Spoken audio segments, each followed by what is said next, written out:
नमस्कार मित्रांनो, ही ज्वारी आहे मित्रांनो ॲडव्हान्टाची 537. तर ह्या ज्वारीला मी फॉस्फरिक ॲसिडची ट्रीटमेंट केली आहे. तर ती कशा प्रकारे केली आहे हे तुम्हाला सांगणार की शेतकरी मित्रांना त्याच्यामुळे काही मदत मिळू शकेल, हे माझं मत आहे. तर मित्रांनो, मी अगोदर काय केलं, 200 लिटरचा पाणीचा ड्रम घेतला. त्या ड्रममध्ये पाणी भरून घेतलं आणि त्याला 1 फूट खालती राहू दिलं. त्यात मी 1 लिटर फॉस्फरिक ॲसिड टाकलं. त्याच्यानंतर मी 10 किलो DAP घेतलं. त्यात ते मिक्स केलं. नंतर पोटॅश घेतलं 5 किलो पोटॅश टाकल्यानंतर हे तिघं चांगले मिक्स करून घेतले आणि 1 दिवस मी ते जे द्रावण होतं ते पडू दिलं तसंच. नंतर दुसऱ्या दिवशी काय केलं की ते चांगलं गाळून घेतलं आणि तेव्हा ड्रीपमध्ये मी ते सोडलं. तरी ही जी ज्वारी मित्रांनो, ही बघा, ही ड्रीपवर लावलेली ज्वारी आहे. ड्रीपच्या दोघं साईडला लावलेली आहे. आपण जे मक्का पेरायचं मशीन आहे त्या मक्का पेरायच्या मशीननी हिला लावलेली आहे.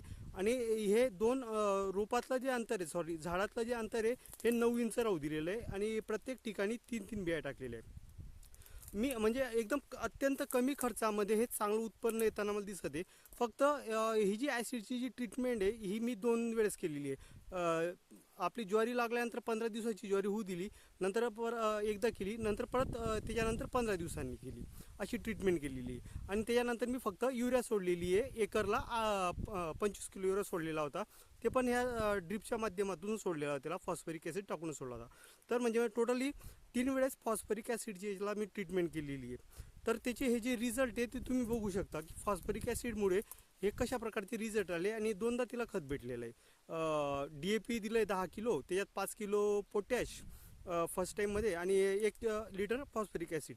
दुसऱ्या वेळेस पण हाच डोस रिपीट केला होता 15 दिवसानंतर.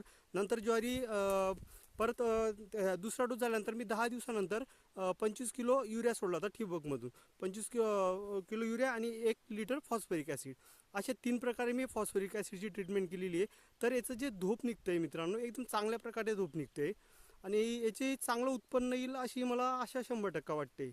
याचं जे काही उत्पन्न येईल मी परत व्हिडिओ बनेल की किती उत्पन्न आलं, त्याच्यानुसार तुम्हाला शेतकऱ्यांना पण एक मदत होईल आपल्या मित्रांना की फॉस्फरिक ॲसिडमध्ये काय फायदा होतो बुवा. मला तर याचे रिझल्ट एकदम चांगले वाटलेले आहेत.